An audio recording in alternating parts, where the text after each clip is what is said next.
Oke,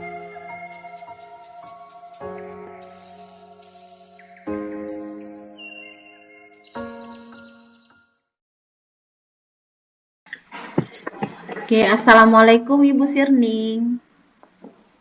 Waalaikumsalam Ibu.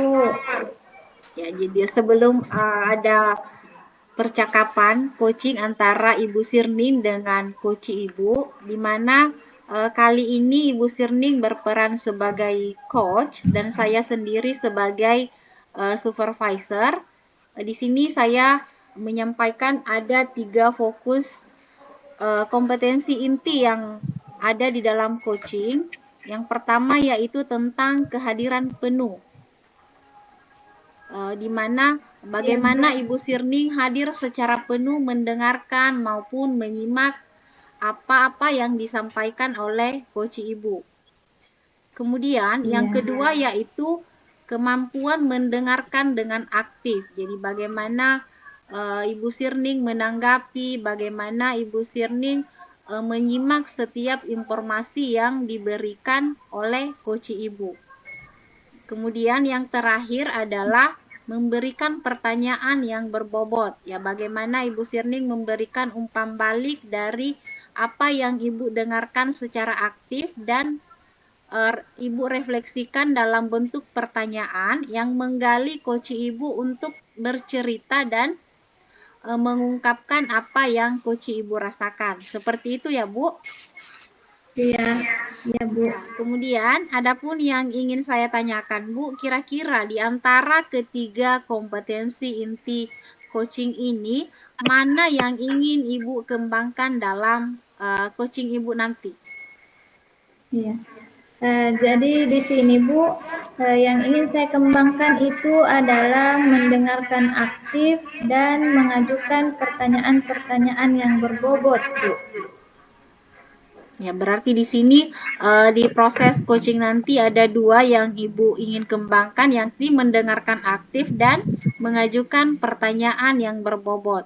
Jadi memang ini 2 kompetensi ini sepertinya seperti dua mata uang yang tidak bisa dipisahkan.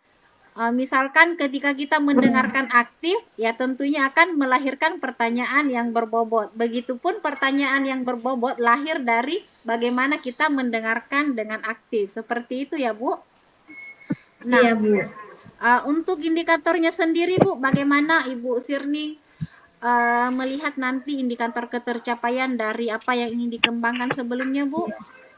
Iya, di sini Bu, indikator ketercapaian yang ingin saya capai adalah saya ingin coach saya ini bisa menemukan solusi atau menemukan langkah-langkah dalam mengatasi permasalahannya, di mana tetap memperhatikan alur tirta Bu, yang di mana tetap memperhatikan tujuan, kemudian identifikasi, kemudian tetap juga memperhatikan rencana aksi dan tanggung jawab dari coach saya, Bu. Berarti nanti di coaching ini adapun alur yang Ibu gunakan nanti alur tirta ya Bu, di mana ada tujuan, identifikasi, rencana aksi dan tanggung jawab ya Bu. Iya, seperti itu Bu. Ya, silahkan dilanjutkan proses coachingnya Bu. Ya, terima kasih Bu. Terima kasih kembali. Assalamualaikum Bu. Waalaikumsalam warahmatullahi wabarakatuh, Pak Ansar. Oke, mohon maaf ini Bu, mau mengganggu sedikit ini. Iya, bagaimana kabar Pak Ansar? Alhamdulillah agak kurang serak ini Bu. Iya, ada yang mengganjal sedikit ini Bu. Sepertinya ada sesuatu hal yang Bapak ingin ceritakan di sini. Saya siap mendengarkan Pak. Iya Bu, terima kasih waktunya. Ini Bu, ada yang saya mau sampaikan. Ada siswa yang sering terlambat ini Bu. Sudah sering saya berikan arahan, tapi belum berubah juga Bu ini. Oh, jadi tujuan Bapak di sini adalah bagaimana supaya beberapa pasti minimalisir keterlambatannya ya Pak. Jadi bisa tidak terlambat lagi Pak bila perlu. Iya, Seperti Bu. itu ya Pak. Iya, Bu. Supaya saya tujuannya ini mudah-mudahan ini anak supaya dia mengurangi lah Ya, keterlambatan dia. Jangan, nggak usah bilang hilangkan total, tapi setidaknya dulu bisa dikurangi lah, Bu. ya betul Itu Pak. mungkin Betul. tujuan saya, Ya, Bu. jadi di sini Pak Ansar, menurut Bapak apa yang menjadi penyebab siswa Bapak yang beberapa siswa ini sering terlambat Pak? Kira-kira apa penyebabnya? Iya, Bu. Berdasarkan hasil identifikasi saya dari percakapan-percakapan dengan mereka sebelum-sebelumnya, saya melihat ini, Bu, kebiasaan-kebiasaan anak-anak itu yang main HP, main game sampai tengah malam, Bu. Dan itu berlanjut terus, Bu. Jadi tidak ada perubahan sampai sekarang, Bu. Ya. Jadi yang saya dapat di sini Pak, siswa Bapak yang terlambat ini disebabkan karena main HP yang tidak terkontrol ya Pak. Jadi mungkin sampai tengah malam begadang, jadi paginya bangunnya juga terlambat, berimbas ke terlambat ke Iya, Bu. sekolah. Iya. Jadi Iya, Bu. Iya, Bu. jadi begini Pak Ansar, dengan Bapak sudah mengetahui alasan atau penyebab dari keterlambatan siswa Bapak, kira-kira apa yang bisa Bapak lakukan untuk mengatasi hal tersebut atau mengatasi keterlambatan siswanya? Iya, Bu. Saya ada sedikit ini, Bu, ide. Bagaimana kalau saya seumpama saya datangi orang tuanya untuk berkomunikasi dan meminta bantuan orang tuanya ini, Bu, supaya mereka bisa membantu mengontrol dan mengingatkan anak-anaknya supaya bisa cepat ke sekolah, Bu, supaya Iya, bisa bangun pagi cepat. iya Itu yang betul. pertama, Bu. Yang kedua mungkin, Bu, saya akan mengadakan diskusi dengan siswa tersebut, melakukan pendekatan persuasif, bagaimana kira-kira solusi dari masalahnya mereka ini, sehingga mereka tidak terlambat lagi, Bu. Ya betul Pak. Tadi Pak saya simpulkan Bapak sudah pernah melakukan kunjungan ke rumah orang tuanya atau baru rencana Pak? Oh ini, Bu, baru rencana sih ini, Ya, Bu.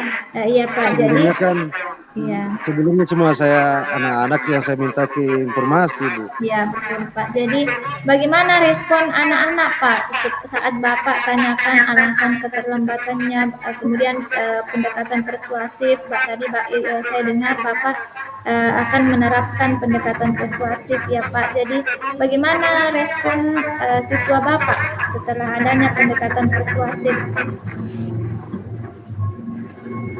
Ya, Bu, respon mereka sih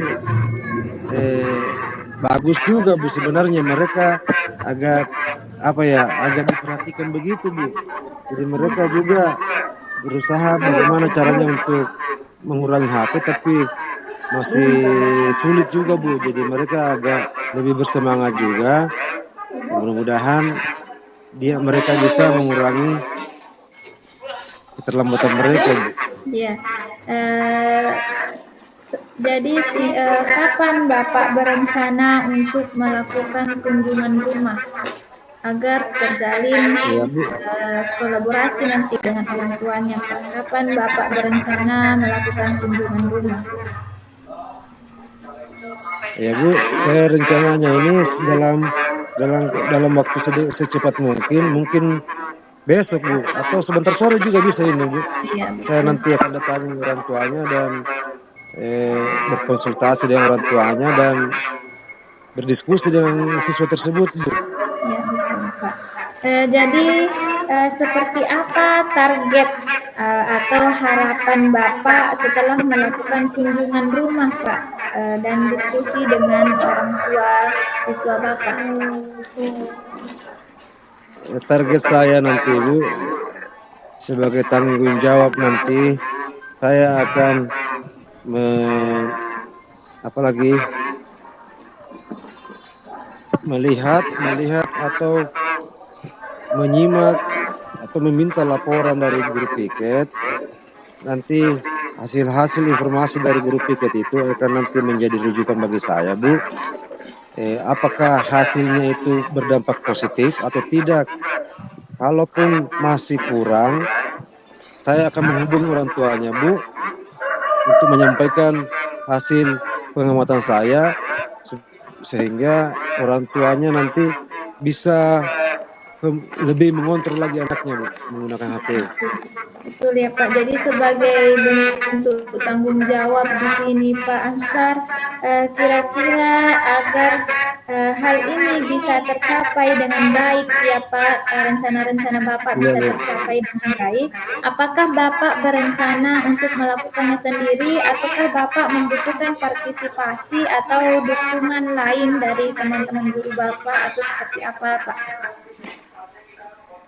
Ya Bu, rencananya nanti ini saya akan berkolaborasi dengan guru piket dan sekali dengan yang pastinya Bu dengan orang tua. Ya betul. Ya Pak. Kemudian apakah sudah pernah sebelumnya Pak sudah dikomunikasikan atau sudah disampaikan terkait partisipasi ini dengan guru piket Pak? Rencananya ini Bu, saya nanti koordinasikan dulu dengan orang tua siswa, apakah mereka siap membantu. Terus saya akan berdiskusi juga dengan siswa tersebut. Kalau mereka sudah siap semua, nanti saya akan koordinasikan dengan guru piketnya, Bu. Iya, betul. Karena guru piketnya ini hari-hari setiap hari lain, Bu. Jadi nanti saya akan koordinasikan juga, sampaikan semua dengan guru piket, Bu. Betul sekali Pak Ansar. Jadi di sini Pak sudah sangat luar biasa sekali ya Pak rencana-rencana Pak Ansar, langkah-langkah kemudian solusi-solusi yang ingin Bapak ambil. Di sini yang pertama Bapak berencana untuk melakukan pendekatan persuasif dengan siswa ya Pak. Kemudian melakukan kunjungan rumah agar terjalin komunikasi dan kerjasama dengan orang tua biar bagaimanapun siswa berada di rumah bukan hanya di sekolah. Kemudian yang ketiga itu Bapak akan melakukan partisipasi atau kerjasama dengan guru-guru piket di sekolah. Jadi secara tidak langsung dengan semua guru di sekolah ya Pak, karena kan yang piket setiap harinya berganti. Jadi luar biasa sekali ya Pak Ansar. Saya sangat mendukung apa yang Bapak lakukan dan saya sangat menantikan hasil dari rencana-rencana yang Bapak akan terapkan. Semoga di hari berikutnya kita bisa bercakap-cakap lagi terkait keberhasilan yang akan Bapak sampaikan.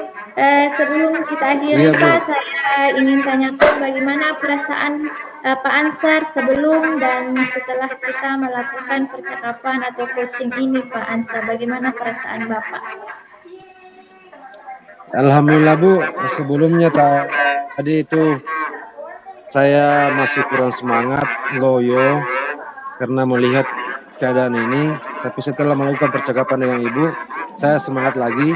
Saya ingin cepat melakukan aksi ini. Mudah-mudahan bisa berdampak lebih baik kepada siswa tersebut, Bu. Iya. Tetap semangat ya Pak Ansar. Saya sangat menantikan keberhasilan Bapak ke depannya. Terima kasih Pak. Ya Bu. Terima kasih Bu. Sama-sama. Assalamualaikum Bu. Waalaikumsalam warahmatullahi wabarakatuh. Luar biasa sekali ya percakapan coaching antara Pak Ansar dengan Ibu Sirning. Jadi untuk Ibu Sirning sebagai coach saya sempat menyimak tadi untuk kehadiran penuh Ibu Sirning sudah terlihat begitu hadir di dalam percakapan dengan coach Ibu. Dapat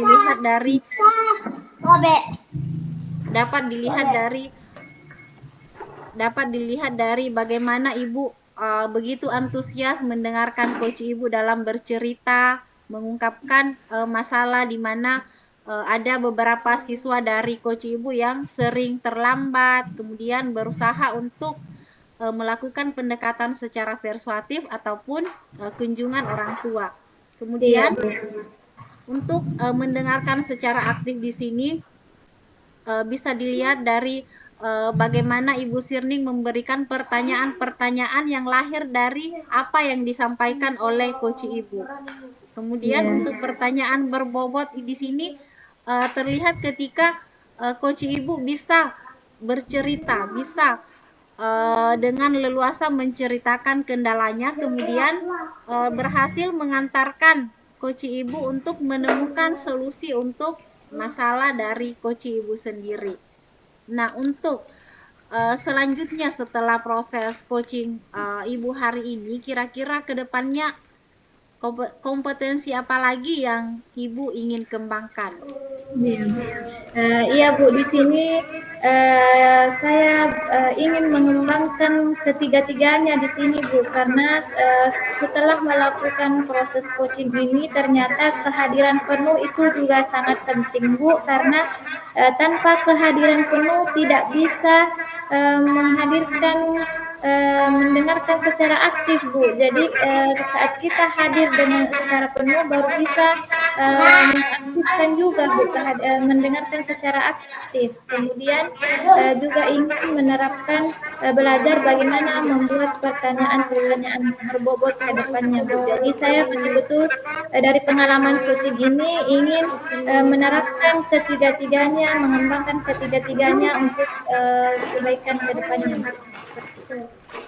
Berarti di sini ke depannya yang ingin Ibu Sirning kembangkan yakni mendengarkan secara aktif, kemudian hadir secara penuh dan memberikan pertanyaan yang berbobot. Iya, Memang Bu. tidak bisa dipungkiri ya Bu, ketiga hal ini sebenarnya saling berkaitan. Betul Bu. Kehadiran penuh, misalkan mendengarkan secara aktif bisa terwujud ketika kita bisa hadir secara penuh. Iya. Kemudian pertanyaan berbobot hadir ketika kita telah menjadi pendengar yang aktif. Menjadi Seperti pendengar itu yang ya Bu. aktif. Jadi semoga kedepannya dalam proses coaching selanjutnya Ibu Sirning bisa lebih mengembangkan lagi dan harapan-harapan dari Ibu Sirning sebagai coach bisa terwujud ya Bu. Ya, amin. Terima kasih Semoga untuk ya, Bu. waktunya ya Ibu Sirning. Iya, sama-sama. Terima kasih kembali, Bu. Assalamualaikum. Waalaikumsalam warahmatullahi wabarakatuh.